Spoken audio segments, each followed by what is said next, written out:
that in mind, what are your thoughts as you look back on the 2023 Outlaw Midget season? We had a good season for a comeback season, definitely. We had a lot of ups and downs. When I bought that car last year, it kind of was neglected. There Mhm. was a lot of underlying problems with the car that weren't addressed, and I had missed in my preseason prep. So that hurt us a lot. Um, just something breaking out in the race that shouldn't be have broken, and like we would have done a clean sweep in Peterborough the first time we were there, Yeah. and I was lap 21, came around turn 3, I think it was, and all of a sudden the car sounded really loud, and I'm like, oh no, I blew my motor. And I kind of like look out the side, and my exhaust broke. So things like that should have been addressed but got missed. um, that hurt us a lot, but also you can't complain with the season we had, right? Yeah. We had what, 12 heat wins, which is I think the most out of any car with our club. And then 6 podiums in the features plus that win at Sauble. So it was good success, I'd say. I was gonna say Sauble had to be pretty special in getting that feature victory knocked off the list. Yeah, and that's a home track for me. It's only 15 minutes from my house, so it meant a lot. And having my family there with me, it was a big a big day. And I just fixed the exhaust. I rewelded new silencers on it a couple days before the race, and I said to my buddies, I'm gonna put a show on here, and I'm gonna see if I can win this race. So yeah, Predicted it correctly. yeah, exactly. Um, so as you look to, I guess, 2024, what Mhm. are the goals and expectations now? I'd like to win a championship this year. I'm going to go for it. I got a great team behind me that they're gonna help out a lot and make this happen. Hopefully, if we get some sponsors in this year, I think we can do it. It's going to be a good push with the Bradley brothers out there, and I think my dad's got big plans this year too. So it it'll be a push, but I think we're capable of doing it. Um, but other than that, I mean, I'd love to get into it behind the wheel of something else just to try, like a Legend or a Can-Am or something like that. But if you know anybody, let me know. But we'll see what the year brings us. So For sure. What do you feel that you need to improve upon from this year to make that championship a reality for next season? um, I would say preparation. Um, this year is going to be very key. We need to have a lot of spare parts and stuff because these cars don't have the suspension. You hit a bump the wrong way, you can break things. So Mhm. you know, even like Heim joints or extra radius rods, whatever, just things, if you break them in a heat race or your practice, you're able to go out to the feature. And that's like I said earlier, that's what hurt me a lot last year was you didn't see something broke, you go out to the feature and, oh no, this broke. Do I either A, try and make it through, or B, just call it quits now instead of getting a black flag? Yeah. So that that I think I need to work on this year. And we've already started. Like, I've got the car down to the chassis and going through that, and we're gonna build the car back up, go through everything, get a whole bunch of new spare parts so we have them on hand.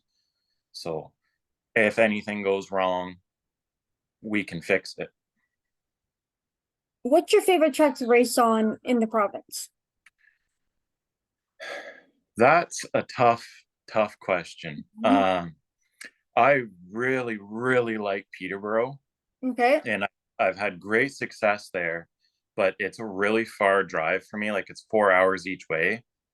Um, So that makes it tough, but I have had good success at that. I would say hands down would be Sauble would be my favorite track. It's smooth, it's different because it's tight with our cars. Like, one time you go out there, it's super tight. The next time you go out there, it's loose. It's different than other tracks where you can kind of expect how it's going to play out throughout the night. Um, Varney's also up there. It's really, really bumpy for our cars, but at the same time, like it's really fun. Right. That close, tight racing, it's a lot of fun to do. But um, Sunset's a great track too. Um, I've I've had fairly good luck there, but also, the my past haunts me there, so I always kind of get psyched out when I'm going. And Flamborough is also a nice track. I raced it for the first time last year, and I told the guys I'm not gonna push for this race. Like we'll see what happens. And we had a awesome race battling up front with the Bradleys, Hooligan, Larry. It was an awesome race. I mean, I was a Mm. little frustrated at the end with Dave passing me right on turn 4 going to the checkered flag, but that's racing, right? It was a blast when you look back on it, right? No, absolutely. That Frosttoberfest race is probably one of the best races of the season. And I just like just Absolutely. saying how close it was. Yeah, it was very exciting, and I don't know how many times I creeped up on Mike Bradley's back, and you come in the corner and you see him start hopping and the guy beside him hop, and you're like, okay, we're gonna back out of this and wait for the next one, and then you start hopping, and yeah, it's it was a fun, exciting race, that's for sure. So what made you want to get started in racing and like get behind the wheel yourself? Um, I'd say my dad. I'm probably my dad's biggest fan. I've always looked up to him, and when he started, I think in 2011 with the Outlaws or Hurricane Midgets at that time, Hmm. uh, I was there with him as many races as I could growing up through that, and eventually I had the opportunity. Dad was good friends with Robin McLean, and they are like, "Do you want to race? We got a car. We can give you a good deal on it." So I'm like, "Yeah, I'd love to." And we had bad luck with that first car. Like the first season we raced, there was motor problem after motor problem, and it was really defeating because I I wanted to prove myself in being a next generation racer. Like I had something to prove, but I Hmm. never got the chance to show that I can drive the car and do a good job. So then the next year we got a new carburetor for it. Uh, I had a new motor, and then the first race that wreck happened, and then I didn't know if I was going to get back into racing after that. Like it took a long time for me to recover from that wreck, and we let our kids grow up a little bit, so the wife has a little bit less pressure on her hands. Um, and then this past year, I was like, I've been missing something in my life for a long time now, Right. and it's been helping, or it's there in the background, and I didn't know what it was, and then I need to go racing, so I bought a car. We uh we uh did that, got it all ready, and my first race out, I mean, I was scared at Sunset, but we went out, and I'm like, that's what was missing all of this time. It has to be pretty special and now getting that chance to race against your hero, race against your dad every week. Exactly. And that first race at Sunset, when I was just chasing them around the track, that was awesome. And after the race, you're all excited and talking about the race, and I think everybody else is kind of sick of hearing about it. But um, yeah, it's definitely special racing with my dad. Last year he raced only a select few races. He wanted to kind of back up a bit, but then after we got talking, he said, I'm going to see if I can go for a championship this year. So I said, well, it's game on then. Let's see what we can do. So let's say we got you got your dad, and then you got Larry, and then obviously we're gonna have, the Bradley brothers and that with Mike and that. So it's a family Yep. affair all across Yep. the board. I mean, which is awesome. Yep. It's an awesome club to be in with that aspect in it. You have different generations like my dad, myself, the Millman, Derek and Zach. Yep. There's and then you got siblings as well. Um, it's great, and then somehow we all managed to be a family together too, and it ties everything in. It's an awesome club for that family aspect, and for the most part, everybody getting along. There's the odd time people don't, but that's racing, right? Yep. That's racing and that's family. Because I mean, let's Yep, face it, you that's don't true. always That's get true. along all the time with family either. Yep, that is exactly right. What would be a piece of advice that you'd offer to somebody who's looking to get involved with the midgets and wants to become one of the competitors?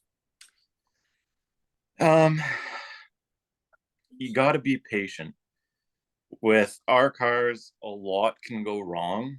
Yeah.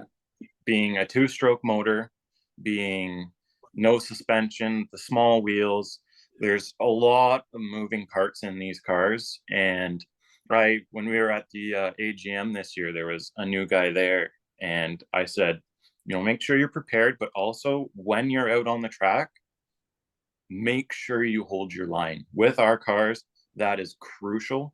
Mm-hmm. Um, we don't have mirrors, we don't have any way to see what's going on around us, and these cars aren't forgiving. So they're a blast, don't get me wrong, but Yeah. you gotta make sure you stay in your line. Like we had that unfortunate wreck with Jason Metcalf and Glenn Raymond at Peterborough, and that was kind of what happened there. Was coming off turn four, one went up, the other one was right behind him. He couldn't see him, there was no way to know, and clip tires and end up going sideways down the track. It can happen in the blink of an eye. And once again, that happened with me in my wreck in 2019. That was the same problem. So that would probably be the most important advice I'd give to somebody, is hold your line.